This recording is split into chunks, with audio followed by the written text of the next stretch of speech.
Apporte tes paroles et célèbre ton Dieu avec nous ce matin.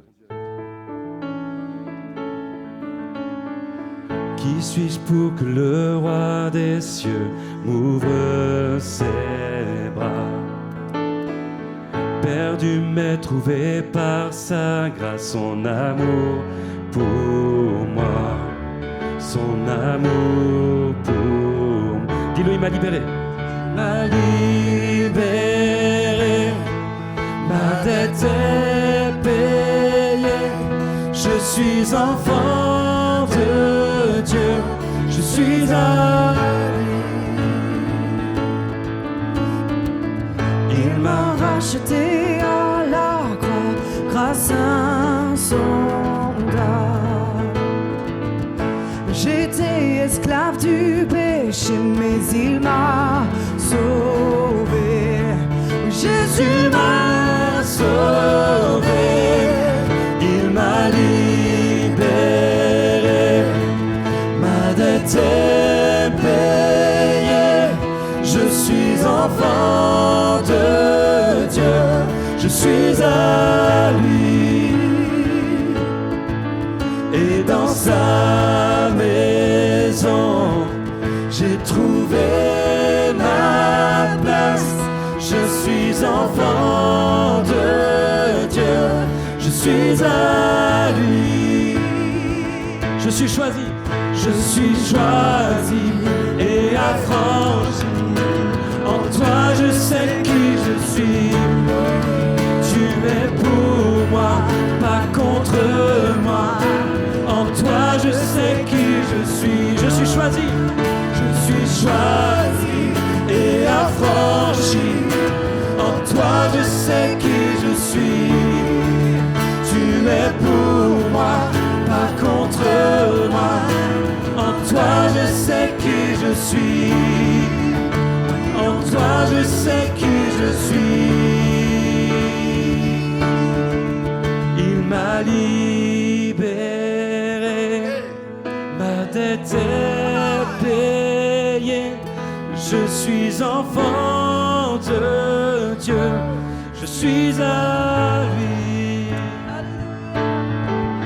Et dans sa maison, j'ai trouvé ma place.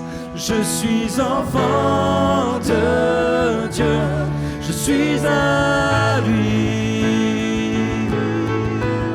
Je suis choisi et affranchi. En toi je sais qui je suis. Tu es pour moi, pas contre moi. En toi je sais qui je suis. Je suis choisi et affranchi. En toi je sais qui je suis. Tu es pour moi, pas contre moi. En toi je sais qui je suis. En toi je sais qui je suis. Il m'a libéré, ma dette est payée. Je suis enfant de Dieu, je suis à lui. Et dans sa maison, j'ai trouvé ma place. Je suis enfant de Dieu, je suis à lui. Oh, je suis à toi, Seigneur. Tu es mon Dieu, tu es mon Père. Je t'adore. Toi seul est digne, Seigneur. Toi seul est digne, Seigneur. Sois la gloire, Seigneur. Oh, tu es digne, Seigneur.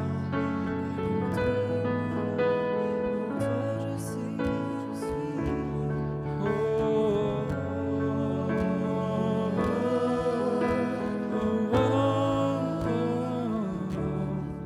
tu es pour moi, pas contre moi. En toi je sais qui je suis. Tu es pour moi, pas contre moi. En toi je sais qui je suis. Alléluia.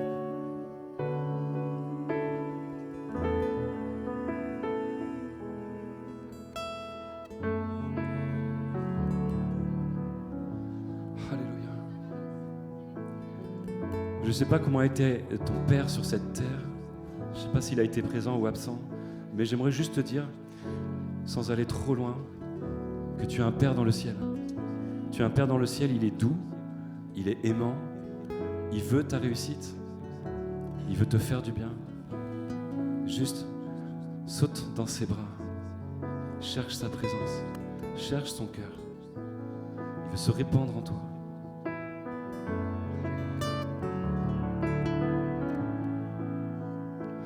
Bien avant le chant qui créa l'univers, bien avant l'esprit qui planait sur la terre, bien avant que tu me formes de la poussière, tu rêvais du jour où tu pourrais m'aimer. Et bien avant les premiers battements de mon cœur, bien avant que je m'éveille à ta douceur, oui, bien avant mes doutes, mes joies et mes douleurs, tu rêvais du jour, tu rêvais, oui, tu rêvais du jour où tu pourrais t'aimer. Abba Père, je suis à toi. Abba Père, je suis à toi. Abba Père, je suis à toi. Abba Père, je suis à toi.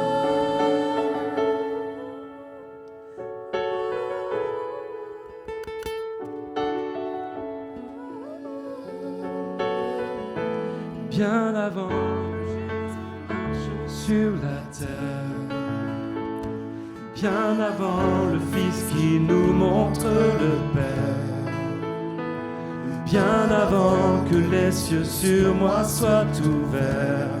Oh, tu rêvais du jour où tu pourrais m'aimer. Bien avant que mon péché brise ton cœur, bien avant que coule le sang et la sueur,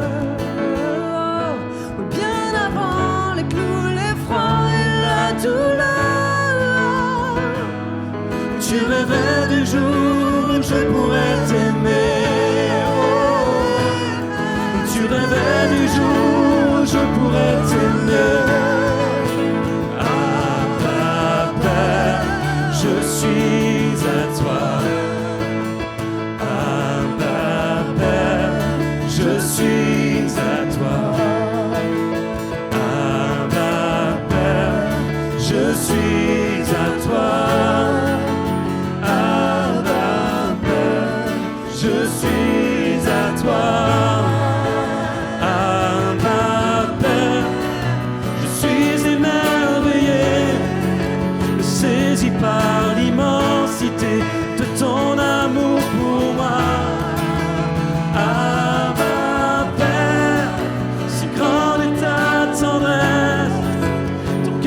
Grand ouvert et je viens plonger dans tes bras. Abba Père, je suis émerveillé, saisi par l'immensité de ton amour pour moi. Abba Père, si grande est ta tendresse, ton cœur est grand ouvert et je viens plonger dans tes bras. Abba Père, je suis à toi.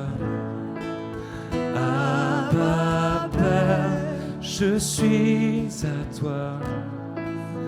Abba Père, je suis à toi.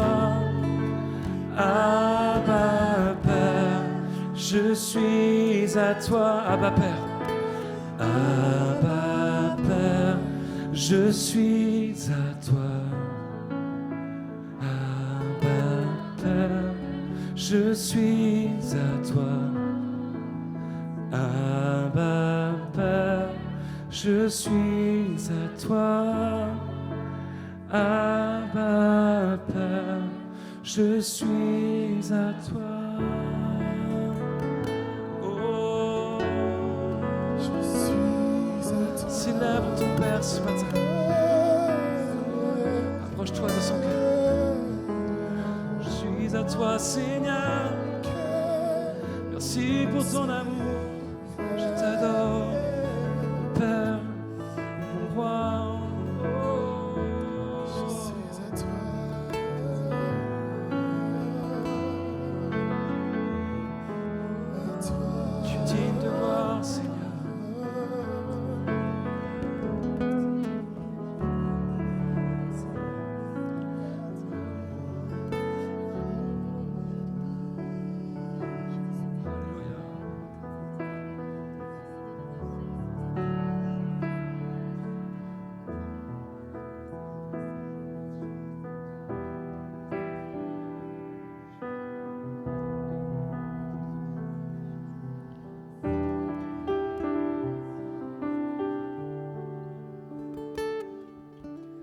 C'est ton cœur que je recherche. Dès que le soleil se lève, je connais ta douce voix. Mon cœur ne brûle que pour toi. C'est toi seul que je désire, Seigneur, même quand mes pensées chavirent, je connais ta douce voix. Jésus, tu m'attires à toi. Pour un cœur à cœur, pour un cœur à cœur, avec toi, Seigneur. Le reste perd en importance quand je suis là dans ta présence. Oh, quand je suis là dans ta présence. Dans tes bras. Dans tes bras je me repose. Tous mes fardeaux je les dépose. Je connais ta douce voix. Jésus, Je ne veux que toi. Pour un cœur à cœur, pour un cœur à cœur, avec toi, Seigneur. Le reste perd en importance quand je suis là dans ta présence. Face à face, devant ta grâce, le reste perd en importance quand je suis là dans ta présence. Oh, quand je suis là dans ta présence. quand je suis là,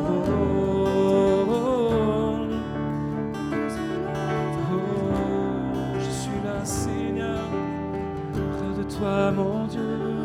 Oh, tu es digne de gloire. tout s'efface. Jésus, nous t'élevons. Je plie les genoux, j'abandonne tout. Le seul désir de mon cœur, c'est ton cœur. Je plie le genou, j'abandonne tout. Le seul désir de mon cœur, c'est ton cœur. Je plie le genou. Je plie le genou, j'abandonne tout. Le seul désir de mon cœur, c'est ton cœur. Je plie le genou, j'abandonne tout. Le seul désir de mon cœur, c'est ton cœur. C'est mon désir, Seigneur. Je veux plus de toi. Je veux plus de toi, Seigneur. Plus de toi. Je cherche ton cœur, c'est toi. Oh, tu es digne. Je t'adore. Tu es mon roi.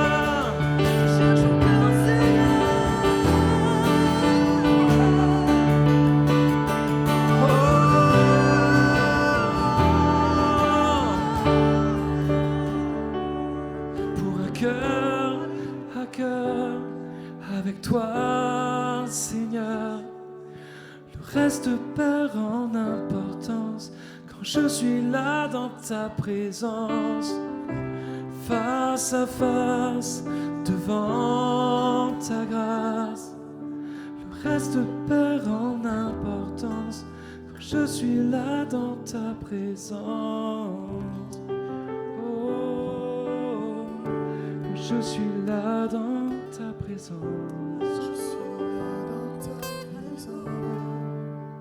Oh,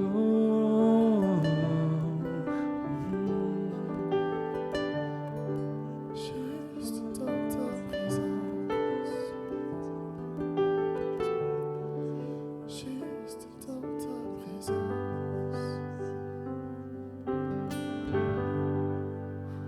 Quand je songe à l'infâme croix où Jésus fut meurtri pour moi, je vois ses mains, ses pieds percés, mon sauveur au bois attaché. Son corps lié, de larmes trempées, dans le tombeau fut déposé, l'entrée scellée d'une lourde pierre, le Messie seul était laissé. Chantons gloire. Oh gloire au nom de notre Seigneur, gloire à son nom, à tout jamais, nous chanterons sans fin tes louanges. Oh gloire à toi, ô Dieu.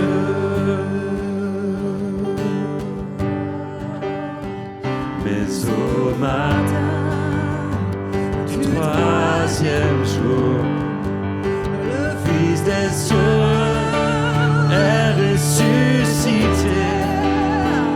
La mort n'est plus, elle est vaincue. Les anges acclament Christ notre roi.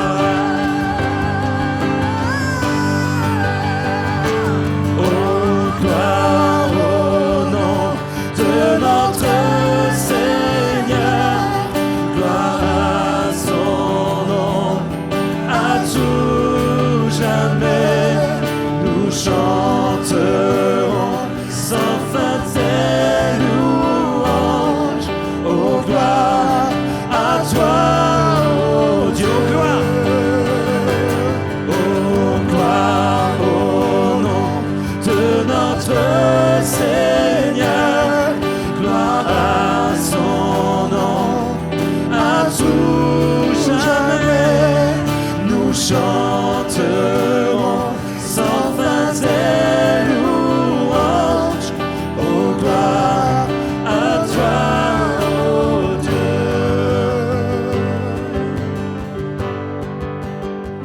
Il reviendra de blanc vêtu, percer la nuit, notre Jésus, et je serai parmi les saints captivé par sa gloire sans... Tu le crois? Allez, on rechante ça. Il reviendra de blanc vêtu, percer la nuit, notre Jésus, et je serai parmi les saints, captivé par sa gloire sans fin.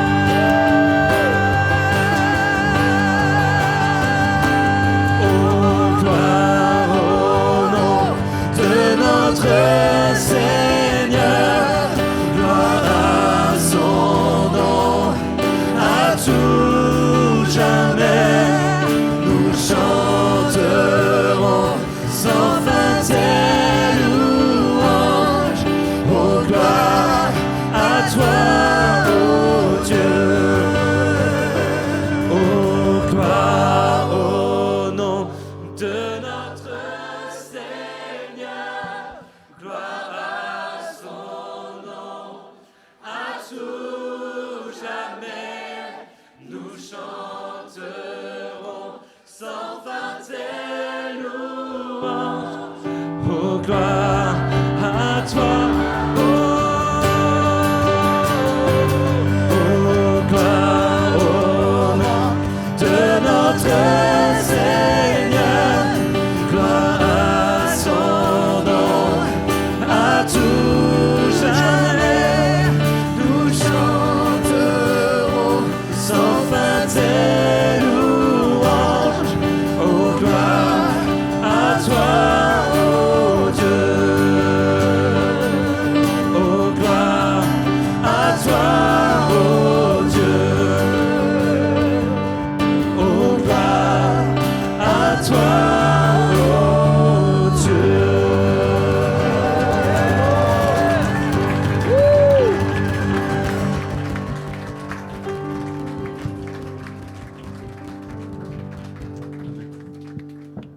Soyez bénis, vraiment. Amen. Amen. Amen. Amen. Dieu soit béni, Dieu soit loué ce matin. C'est merci. Est-ce qu'on peut remercier l'équipe de faciliter ces moments de louange là qui c'est vraiment puissant. C'est tellement beau quand on chante ensemble comme ça, quand on adore Dieu de tout notre cœur. C'est formidable.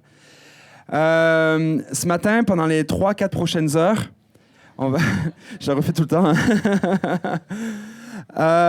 OK. Ce matin, on va plonger dans le deuxième aspect. Vous savez, il y a un fil rouge, c'est « Voici, je fais toutes choses nouvelles ». Et comment nous, on fait du sens, ou alors on trouve un sens à notre talent. Il faut que notre histoire s'inscrive dans la plus grande histoire de Dieu. Qu'est-ce qu'il est en train de faire? Il est en train de faire toutes choses nouvelles.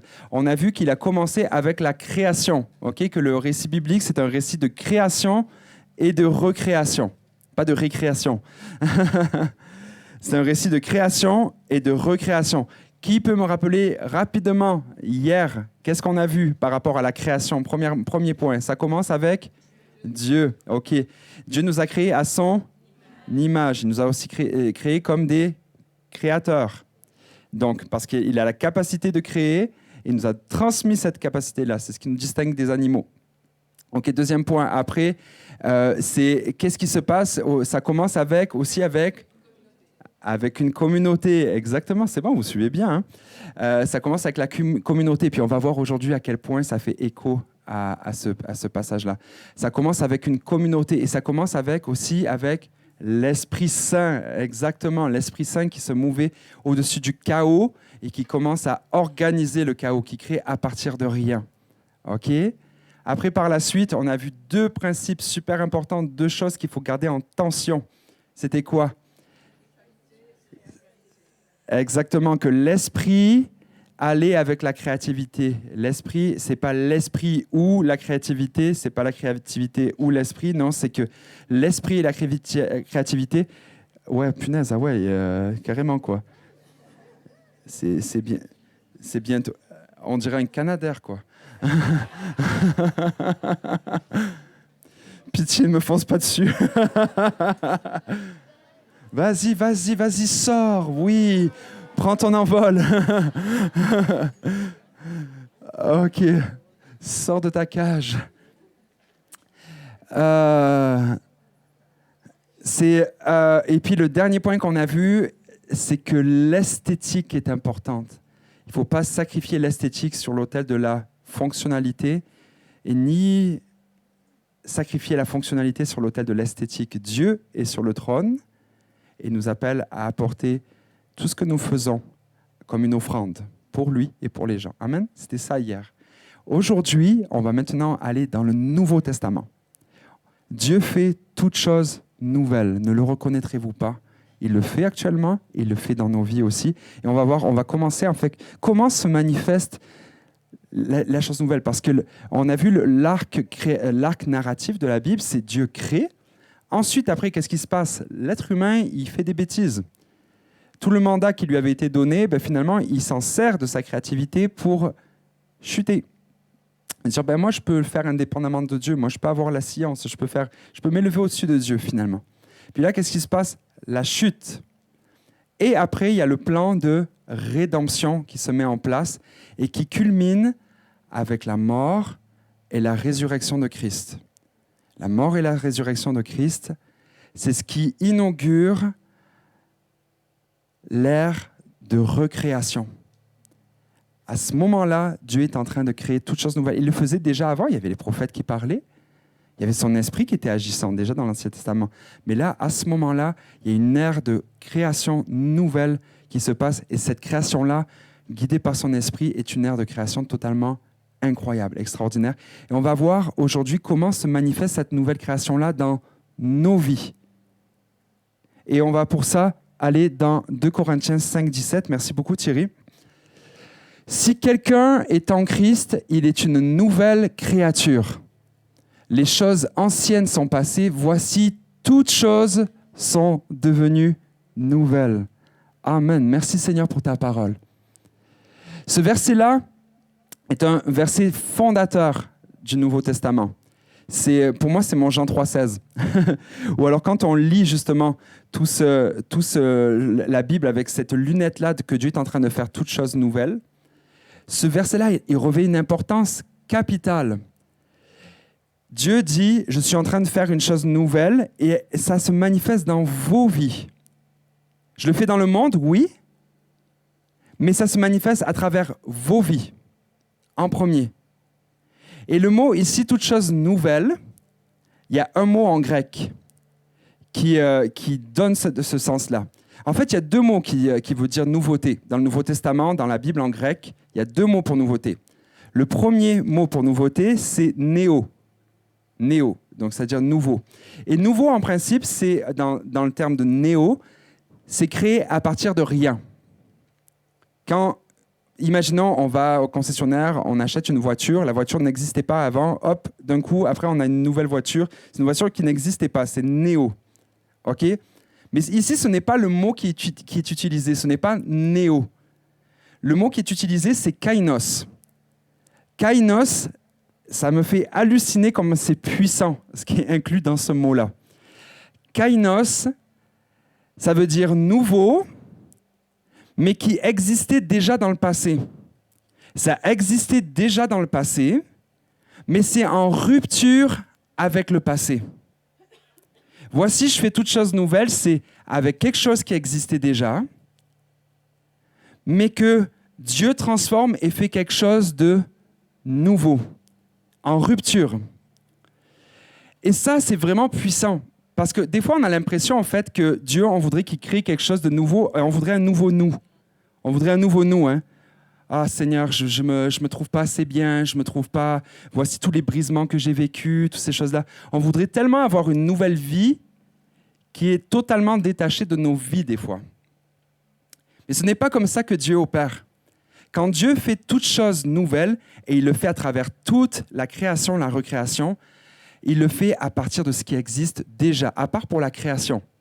La création, c'était bara, créé à partir de rien. C'est ce qui pourrait être néo. Mais après, il fait à partir de ce qu'il y a déjà. Dieu n'est jamais surpris n'est jamais à court de solutions pour créer du nouveau à partir de ce qui existe déjà. Amen. Et le principe, pour moi, qui me fait halluciner, je vais aller plus loin là-dedans, c'est que Dieu, ce n'est pas un plombier. Vous savez, quand il y a quelque chose qui ne marche pas, quand il y a quelque chose qui est brisé, ta tuyauterie, ton lavabo ne marche plus, tu appelles le plombier. Le plombier, qu'est-ce qu'il va faire? Il va venir, il va réparer à l'identique. En principe, il va restaurer, il va faire un travail de restauration. Donc, c'est-à-dire, il va réparer, et puis là, bon, ben voilà, t'es avec le modèle d'avant, réparé. Mais c'est pas comme ça que Dieu agit avec nous dans nos vies. Quand il crée quelque chose de nouveau, il fait pas juste réparer, il donne une valeur ajoutée. Et c'est ce qui est inclus dans le mot kainos, c'est en rupture avec le passé, mais quelque chose qui était déjà là dans le passé, mais en rupture avec le passé, et quelque chose de différent et d'encore plus beau. La meilleure analogie qui peut être trouvée pour ce mot kainos, c'est l'art japonais du kintsugi. Est-ce que vous connaissez le kintsugi? Le kintsugi. Le kintsugi, c'est un art ancestral japonais. Et le principe du kintsugi, c'est de prendre des vases, des bols, de la céramique, qui est complètement brisée, qui est en morceaux. Et à partir de cette céramique-là, le maître kintsugi prend ces morceaux-là. Déjà, premièrement, il voit le brisement du vase, il met dans ses mains, il contemple chacune des pièces. Et dans un geste sacré, ce qu'il va faire, c'est qu'il va couler de l'or. Il va restaurer le vase en le collant une à une avec des morceaux d'or, en fait, avec de l'or. Et ça crée des vases qui sont, certains peut-être avec des trous des fois, parce qu'il manque des pièces.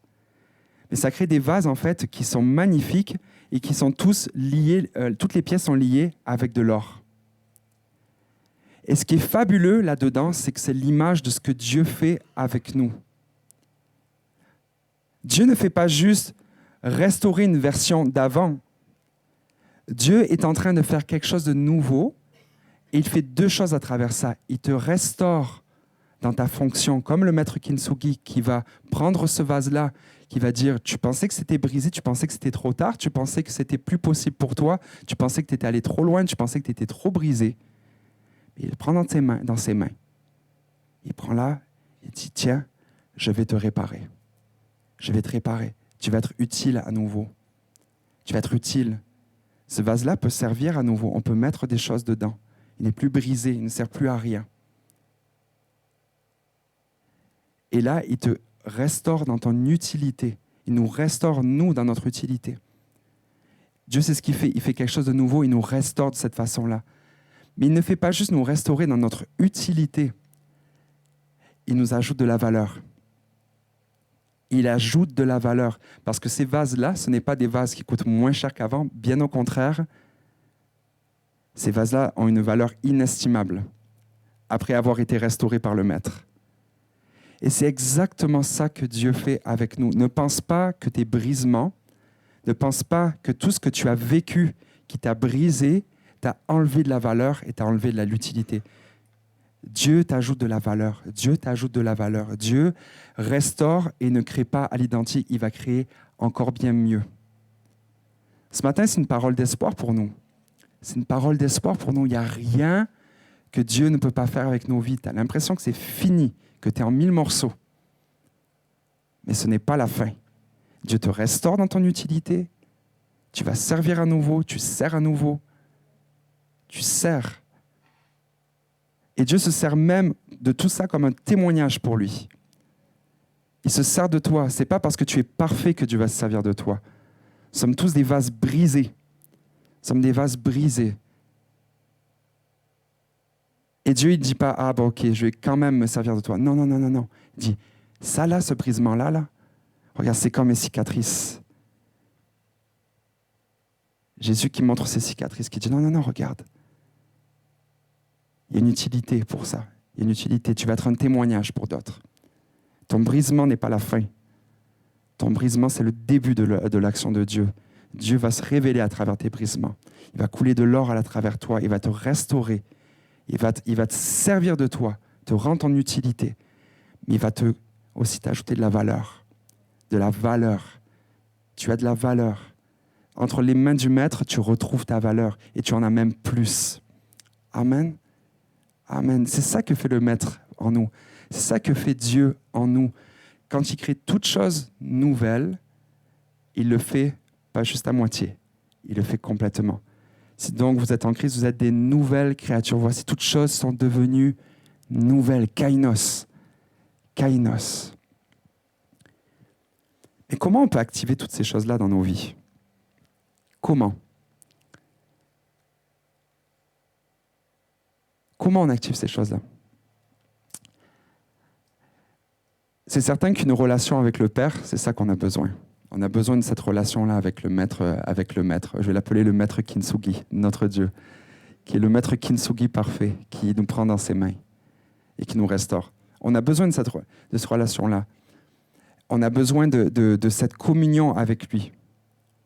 Mais laissez-moi vous présenter, vous savez, on voit la louange souvent, puis c'est ça, quand je dis « fais du sens avec ton talent », c'est que je pense que c'est pas mal intégré chez tout le monde ici que la louange, ça nous aide à connecter avec Dieu.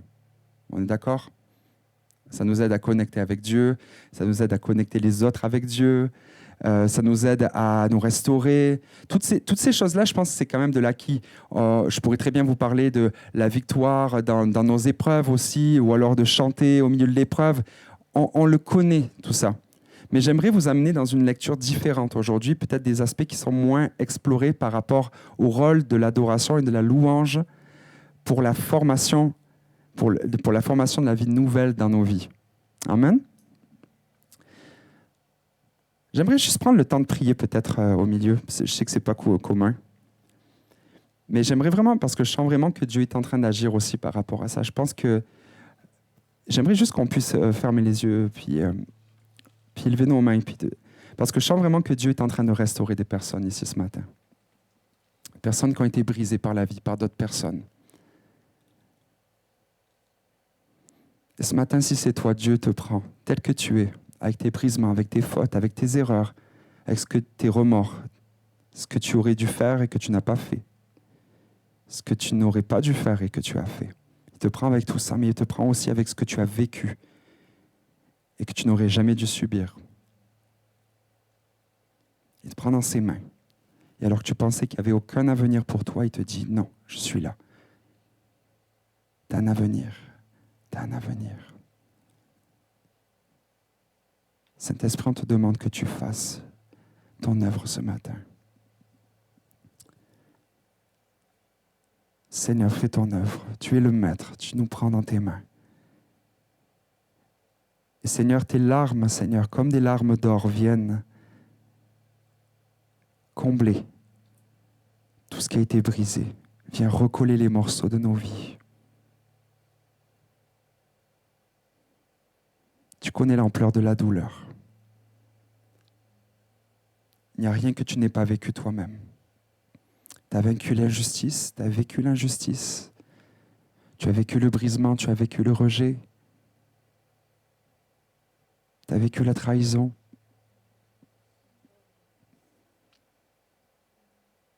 Tu sais ce que c'est, Seigneur. Tu sais ce que c'est.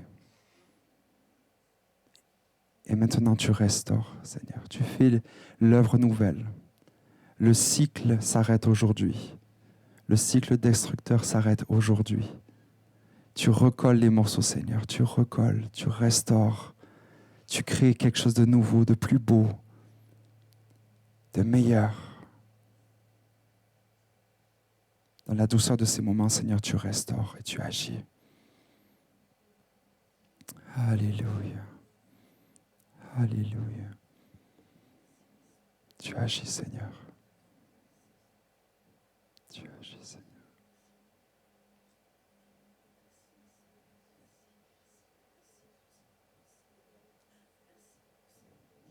Alléluia, Seigneur. Alléluia, Seigneur Jésus. Oui, Jésus. Alléluia. Alléluia, Seigneur. Agis dans ce lieu, Seigneur. Alléluia. Tu agis, Seigneur. Alléluia, Seigneur Jésus.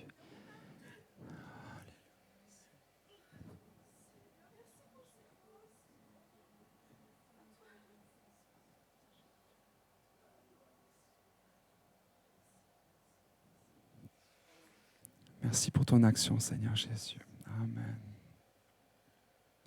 Amen. Je trouvais que c'était important d'avoir ce moment-là. Dieu est en train d'agir.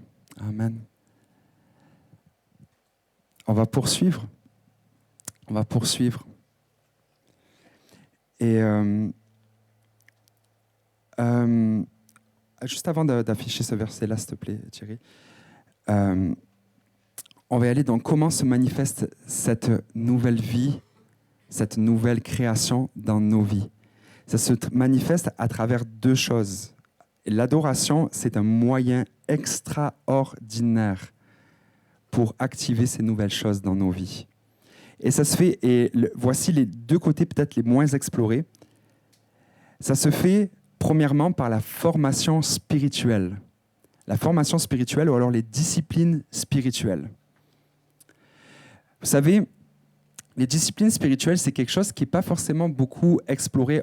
Quand on pense à discipline spirituelle, en principe, on pense lecture de la parole et prière. En gros, c'est pas mal ça qu'on se fait dire souvent le dimanche à l'église. Mais les disciplines spirituelles, c'est bien plus large que ça. Ça inclut plus de choses que ça. Par exemple, le silence et la solitude font partie des disciplines spirituelles. Quand tu prends du temps d'arrêt, du temps pour faire silence, on en parlait hier chez les évangéliques, on n'aime pas trop ça le silence. Non, des temps de silence volontaire où dans la journée, tu fais taire tout ce qui est autour. Même pas de musique, même pas la petite musique douce de soaking. Non, c'est juste la petite musique, rien du tout. Le silence, la solitude. Des fois, on aime ça combler nos vies avec plein de choses et puis on ne laisse plus de place à Dieu. Ces choses-là, ça nous aide, ça nous forme spirituellement. Une autre discipline spirituelle, le repos. Le repos, si on veut être à l'image de Dieu, la formation spirituelle, c'est le repos. Dieu est un Dieu qui se repose. Dieu se reposait. Et Dieu se repose. Il agit tout le temps, mais il se repose. Jésus, lui, il dort au fond du bateau. On relance la controverse. Le repos, c'est une discipline spirituelle. Il y a quoi d'autre comme discipline spirituelle? Le jeûne, oui, exactement. Le jeûne, c'est une discipline spirituelle. Le jeûne, en plus, a plein de vertus. Et puis, toutes ces choses-là, ce qui est génial, c'est que ça nous transforme.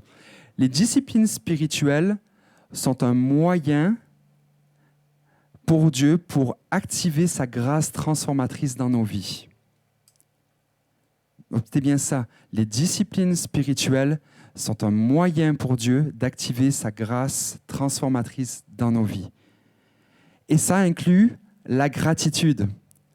Et qu'est-ce qu'on fait quand on loue et quand on adore? On exprime notre gratitude à Dieu.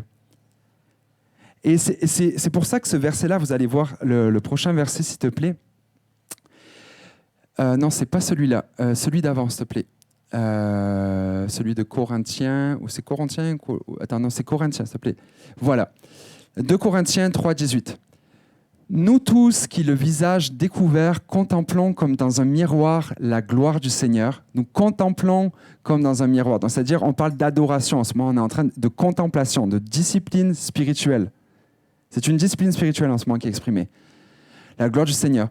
Nous sommes transformés en la même image, de gloire en gloire, comme par le Seigneur, l'Esprit.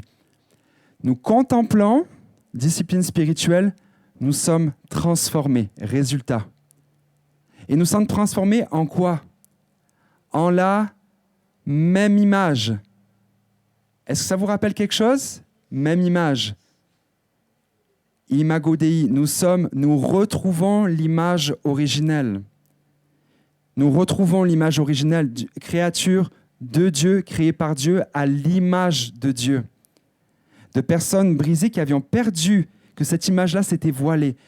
Quand nous sommes trouvés en Christ, nous retrouvons la même image. Nous sommes transformés de gloire en gloire. Et au plus nous sommes en train de contempler, au plus nous sommes transformés. C'est ça que nous dit ce verset. Donc le rôle de l'adoration, ce n'est pas juste de procurer des bonnes sensations, une expérience esthétique quand on est dans un service de louange. Ce n'est pas juste de gagner nos batailles dans la louange, comme dans le chapitre des 2 Chroniques, quand Dieu met les chantres et les lévites devant l'armée. Ce n'est pas juste pour être en relation avec Dieu, pour qu'il nous fasse du bien. Non, ce n'est pas juste pour ça. C'est un processus c'est un moyen par lequel Dieu nous transforme. Pourquoi ? Parce qu'il y a un principe très, très, très simple qui est « nous devenons ce que nous adorons ». Nous devenons forcément à l'image de ce qui est sur le trône de nos vies. Voici ce qu'est l'idolâtrie. L'idolâtrie, c'est de prendre une bonne chose et le mettre sur le trône de nos vies. Et des fois, l'idolâtrie ultime, c'est de se mettre nous sur le trône de nos vies. Mais justement, dans la nouvelle alliance, dans la nouvelle économie de Dieu, dans les choses nouvelles que Dieu fait, Christ est Seigneur, c'est la base de tout. On entre dans cette nouvelle vie-là, dans cette nouvelle chose que Dieu fait, en disant Christ est Seigneur, c'est-à-dire qu'il est sur le trône de nos vies.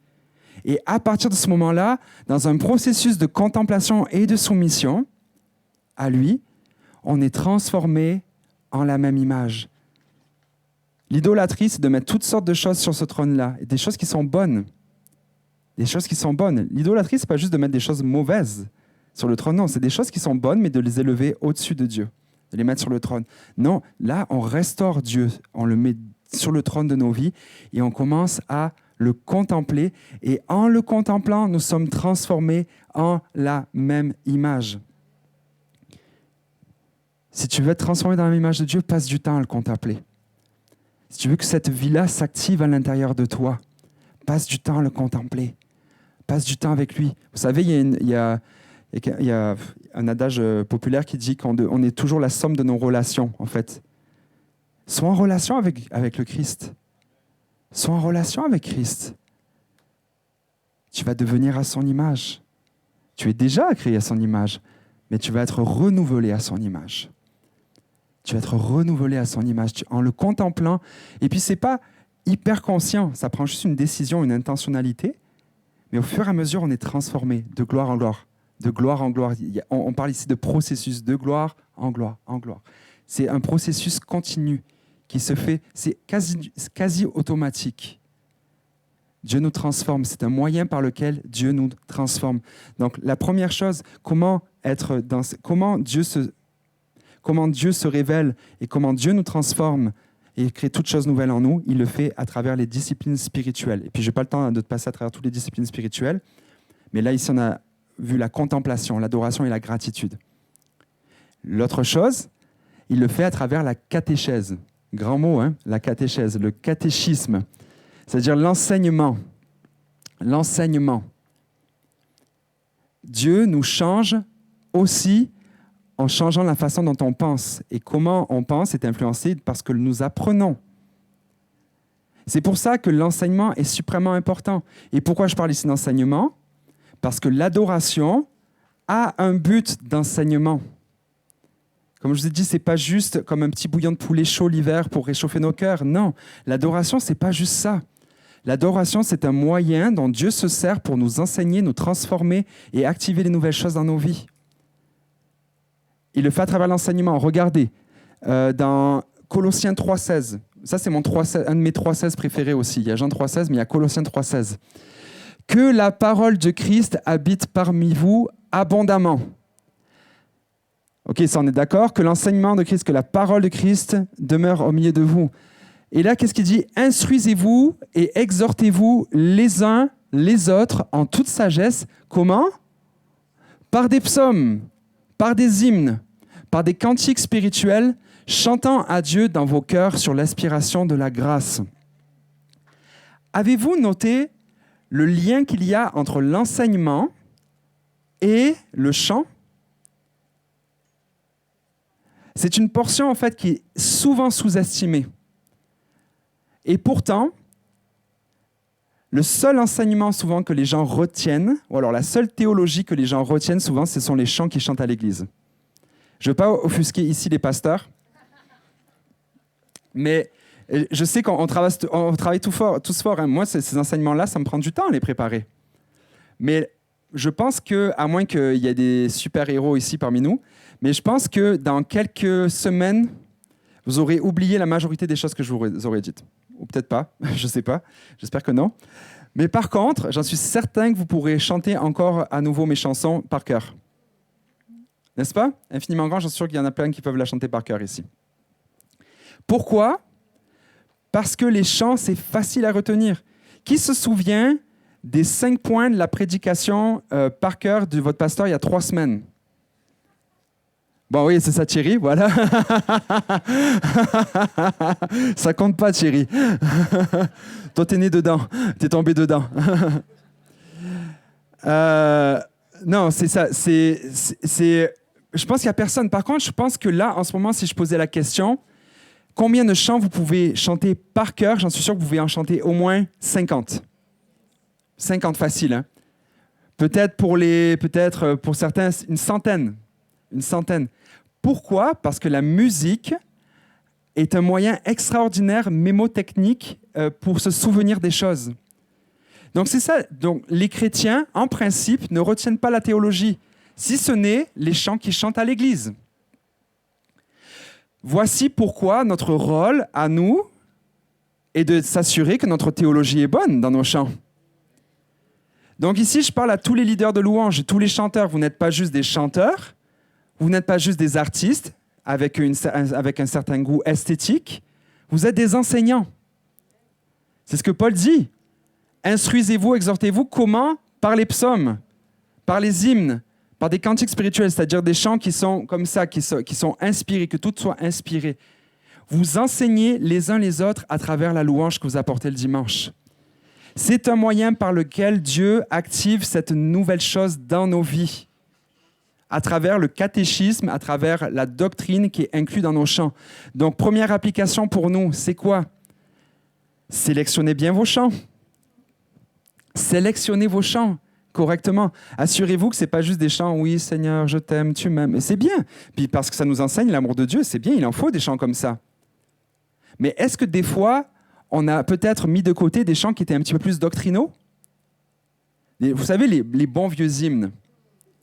Les bons vieux hymnes, là, où c'était pas forcément « Oui, je veux être dans tes bras, Seigneur » et toutes ces choses-là. Vous savez, tout ce qui est un petit peu plus la louange, proximité, comme ça, très subjective, c'est récent dans l'histoire. Les chants « Songs of Intimacy », comme ils disent, là. Ça, c'est dans l'histoire, c'est à partir de Vineyard. Vineyard, dans les années 70, à peu près, que c'est arrivé. Avant ça, il n'y avait pas cette louange-là. Puis je bénis Dieu par le fait que ça existe.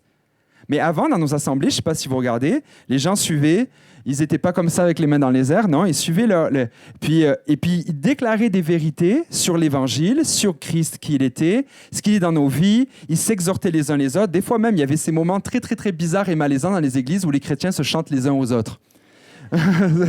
Vous avez déjà vécu ça? Je suis fort. C'est ça. Je suis fort. À qui tu parles? Tu parles pas à Dieu dans ce moment-là. Je suis fort. T'as vu Jésus comme je suis fort? Non. Tu prêches à ton voisin. Vous êtes en train de vous exhorter les uns les autres. Je suis fort par le sang de Jésus. On est en train de se prêcher à nous et on est en train de prêcher à notre voisin. Tous ces chants-là sont utiles pour notre formation spirituelle, pour notre enseignement.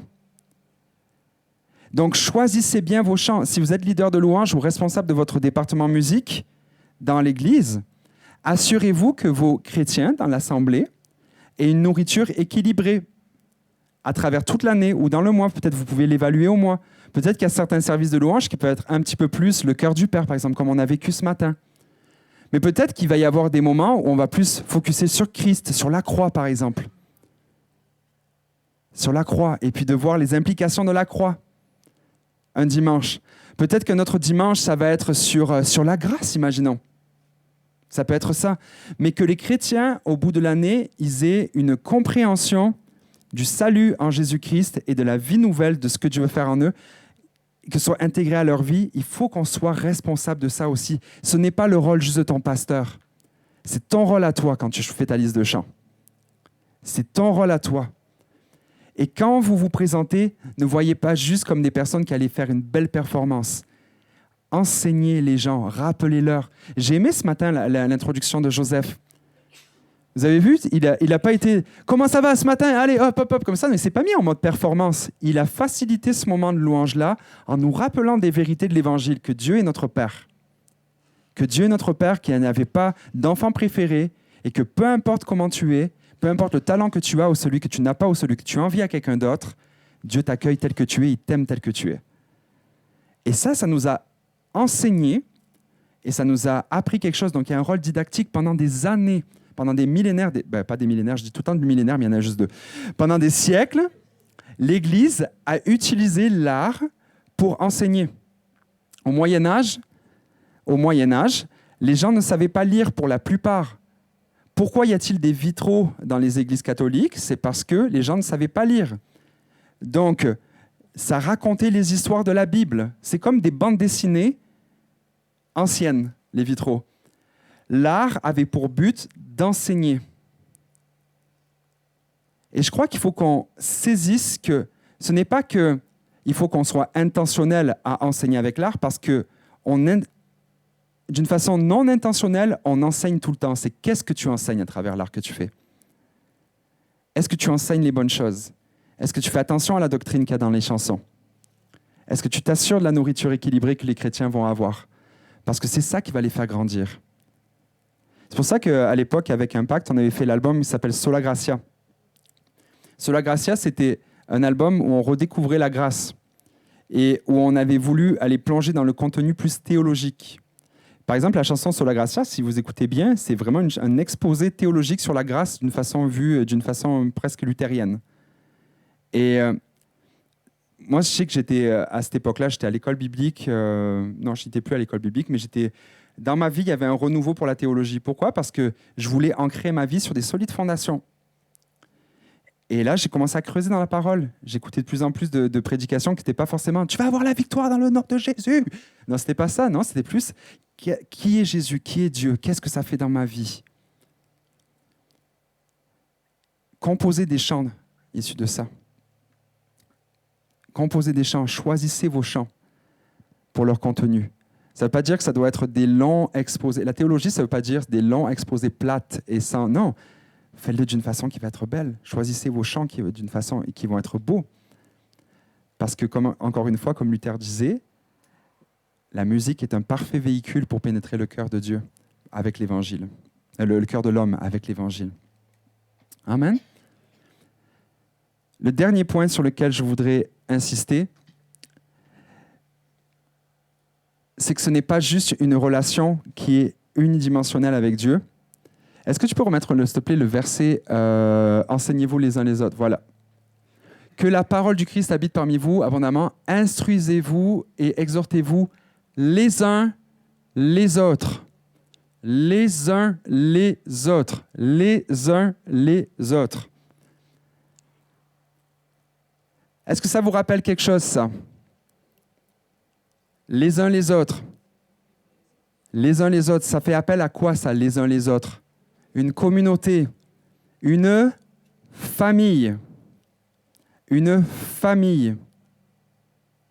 Dieu se révèle dans une famille. Dieu est une famille. Le Père, le Fils, le Saint-Esprit. Dieu est une communauté. Dieu est une famille. L'Église, c'est une famille. Une famille, une des meilleures définitions de l'Église que j'ai trouvée, c'est une famille remplie de l'Esprit en mission. Une famille remplie de l'Esprit en mission. Ça, c'est l'Église. Une famille. Sur quoi se bâtit, autour de quoi se bâtit une famille? Pensez-y, là. Votre famille s'est bâtie autour de quoi? Un objet très physique, là. Elle s'est bâtie autour de quoi? Votre maison, oui, mais qu'est-ce qu'il y a dans votre maison? Quel est l'endroit où la famille se bâtit le plus? La cuisine, la table. La table, c'est l'endroit où la famille se bâtit. Et je vous appelle aujourd'hui à restaurer la table dans vos églises. Tout ce que je vais partager là, c'est une réflexion que j'ai eue et puis que Matt Marvan m'a partagé qui m'a renversé. Le problème dans l'Église contemporaine, c'est que nous avons remplacé la table par l'estrade.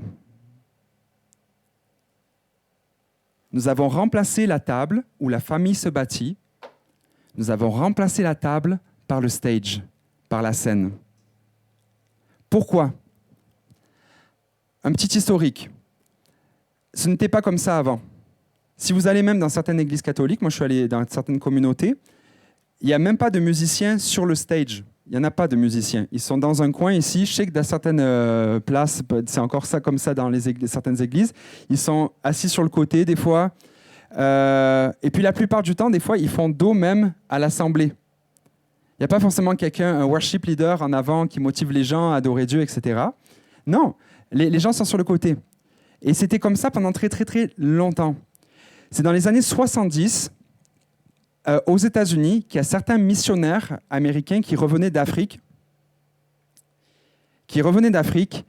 et qui voyaient qu'aux États-Unis, en fait, il y avait eu un grand déclin de la participation religieuse. Les gens n'allaient plus trop à l'église. Ils trouvaient que l'église était devenue un petit peu trop morne, sclérosée. Ils n'allaient plus à l'église, ça ne les intéressait plus.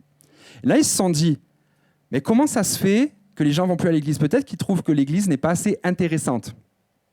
Et donc là, ils ont commencé à mettre en application des principes de missiologie qui est l'inculturation. On va chercher à savoir qu'est-ce que les gens aimeraient que l'Église soit, et on va faire l'Église que les gens aimeraient dans l'Église dans laquelle les gens aimeraient aller. Et là, donc, ils ont commencé à se dire, ok, d'accord, il faudrait raccourcir le sermon. Et donc là, c'est devenu des églises peut-être où le sermon, des fois, dure 20 minutes. Et on va commencer à mettre des lumières sur l'estrade. Et puis on va commencer à moderniser la musique aussi, parce que ce n'était pas super bien avant. Les gens trouvaient ça poussiéreux. Et c'est là qu'on a vu l'émergence de ce qu'on appelle les églises qui sont seeker sensitive, ou alors qui cherchent à attirer les nouveaux, les gens plus en initiation.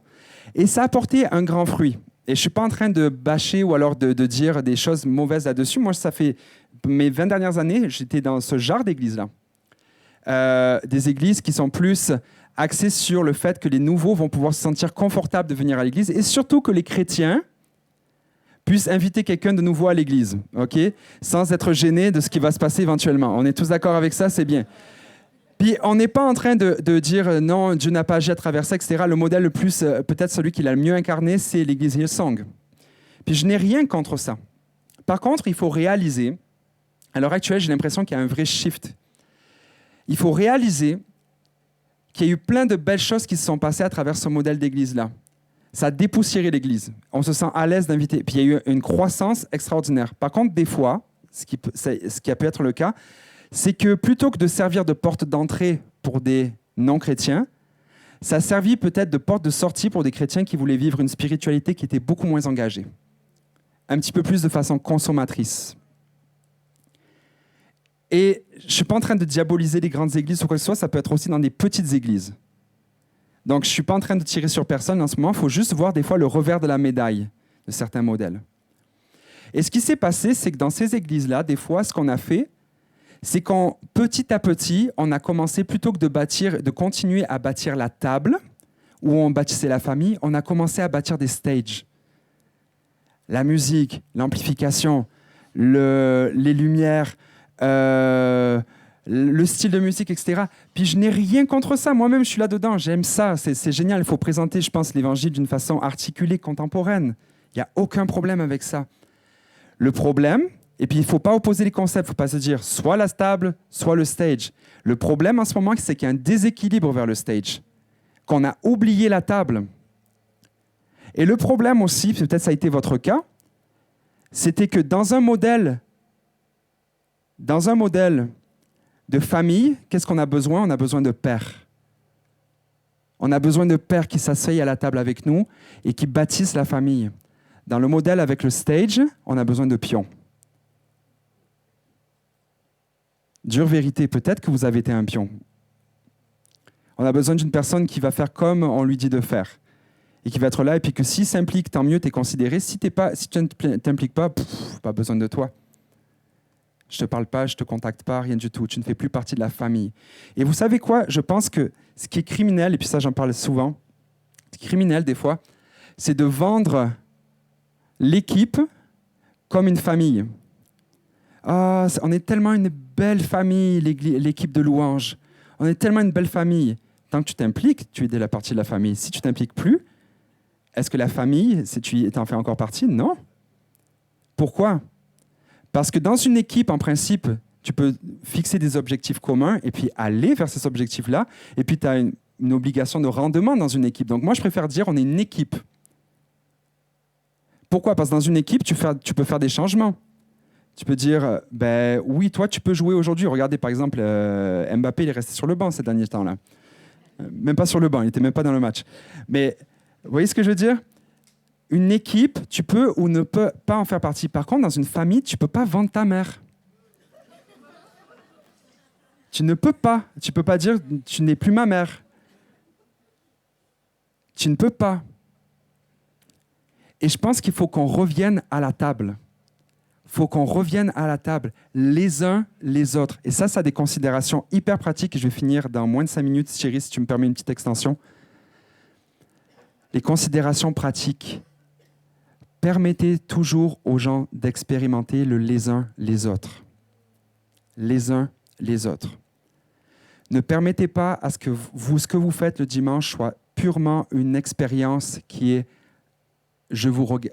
on nous regarde faire la louange. C'est d'une tristesse absolue. Je suis allé dans des églises aux États-Unis, grosse église, méga church, 7, 10 000, 12 000 personnes, plusieurs services. Le pasteur, il arrive, c'est quasiment un hologramme. Bref, vous voyez ce que je veux dire? La technique, ça ferait baver tout le monde. Il y a des serveurs informatiques sur des kilomètres quasiment. J'exagère, mais juste un peu, je suis Marseillais. C'est au niveau production, les musiciens, ça joue, c'est incroyable. C'est incroyable. L'expérience que j'ai vécue là, quand je regarde la congrégation, et je ne dis pas qu'il y a un lien de cause à effet, mais peut-être un peu. Quand je vois les chrétiens, les mains dans les poches, chantent à peine. Ils chantent à peine. Et ça m'a fait halluciner, en fait. Je me suis dit, mais attends une seconde, qu'est-ce qu'on a perdu? Et ça, ce n'est pas juste le constat d'une église. Quand tu parles avec des leaders de louanges de partout, ils constatent que les gens sont de moins en moins engagés dans le chant ensemble. Il y a des raisons à ça. Mais est-ce que ça se peut que notre modèle, où tout le monde est devant comme ça, avec toutes nos lumières et puis tous nos artifices, est-ce que ça se peut que ça encourage ce genre de réponse-là? Parce qu'on a beau dire, ce matin, ce n'est pas une performance, ne regardez pas comment on joue. Puis Thierry l'a dit ce matin, ne regardez pas comment les musiciens sont bons, etc. Mais oui, mais oui, tu as envie de regarder. Tu as envie de regarder. Et tu as beau dire, ne regardez pas ça, ne regardez pas ça. Mais ce qu'on fait, c'est qu'on présente ça. C'est pour ça que peut-être il faut des fois repenser un petit peu la façon dont on fait les choses. De casser les cycles aussi. Pourquoi pas, un jour, vous présentez à votre assemblée, mais vous parlez de ça avec votre pasteur avant, bien sûr. Bien sûr, c'est des choses c'est pas juste vous qui prenez votre initiative, ça se fait les uns les autres aussi, tout ça, ok, comme une famille. Et pourquoi pas, un dimanche, tous les musiciens sont là, et le stage, il est vide. Tout le monde dans la salle, sinon, regardez par exemple Maverick City, c'est ça qu'ils ont restauré. Aussi, le fait, tout le monde est en rond, tout ça, Christ au centre, il n'y a personne au centre. Puis hop, on adore Dieu ensemble. La restauration de la famille, la restauration de la table dans l'Église, les uns les autres. C'est comme ça que Dieu crée toutes choses nouvelles. Il est en train de restaurer la famille, l'Église, comme un endroit où on vit une famille, un endroit où on est restauré, un endroit où on est enseigné, un endroit où on peut progresser, où la formation spirituelle est là. On n'est pas sur la performance, on est sur l'appartenance. Et on avance avec Dieu. On avance et on est rempli de l'Esprit et on est envoyé en mission. C'est ça que Dieu désire faire. Il y a tellement plein d'applications, il faudra que je continue un autre moment. Restaurer la famille. Restaurer la table au milieu de vous. Restaurer la table. Dieu est en train de faire toutes choses nouvelles. Et je crois vraiment que ce moment-là, je vous en ai parlé hier, la COVID, Dieu a fait tomber les murs des églises et Dieu a fait tomber aussi nos vaches sacrées. Nos vaches sacrées, vous savez, là, ce qu'on considère pour acquis, là, le pasteur doit prêcher pendant longtemps, comme moi ce matin. Le pasteur doit prêcher longtemps. L'équipe de louange doit être sur le stage. Non, non, non, tout ça, ça n'existait plus. Et les églises qui ont bien fonctionné et qui s'en sont bien sorties pendant la COVID, c'est les églises qui étaient déjà familiales, qui avaient la table au milieu d'eux. Et c'est pas parce que tu es une petite église que tu es familiale et qu'il y a la table au milieu de toi. Et c'est pas parce que tu es une grande église, une méga church, qu'il n'y a pas de table. La table, ça se bâtit dans une grande ou dans une petite église. Bâtissez la table. Bâtissez la table. Amen. On va prier ensemble. Seigneur, merci pour ce que tu fais de nouveau. Merci pour ce que tu as fait ce matin, Seigneur. Tu nous as parlé à travers ta parole. Seigneur, je te prie que tu puisses nous marquer et que ces mots produisent une semence et que ça puisse germer dans quelque chose de nouveau qui va se manifester dans nos vies. Aide-nous, Seigneur, à te contempler pour manifester cette vie-là, être de plus en plus à ton image. Et aide-nous, Seigneur, à être enseignés à travers tout ce que nous allons mettre en place pour devenir, Seigneur, qu'on puisse devenir toujours plus semblable à toi, plus conforme à qui tu veux que nous soyons. Seigneur, aide-nous à bâtir des tables. Aide-nous à bâtir des tables, Seigneur. Aide-nous, Seigneur, à restaurer la famille parmi nous. Seigneur, qu'il n'y a personne qui est laissé à l'extérieur, que si, peu importe que la personne fonctionne ou pas dans cette équipe-là, Seigneur, que tout le monde puisse se sentir partie d'un même corps. Valorisé pour qui il est, non pas pour ce qu'il fait. Seigneur, je te prie de penser les blessures qui ont été infligées peut-être par nous, par nous-mêmes, en tant que leaders, des personnes que nous avons considérées pour leur talent plutôt que pour comme des frères et sœurs. Seigneur, on te demande pardon. Je te demande pardon pour ça. Seigneur, je te prie de restaurer et de faire, Seigneur, de ton Église, une famille remplie de l'Esprit qui se mobilise, qui est en mission dans le nom de Jésus. Bénis le reste de cette journée, on te le prie. Enseigne-nous encore une fois et développe-nous dans le nom de Jésus. Amen.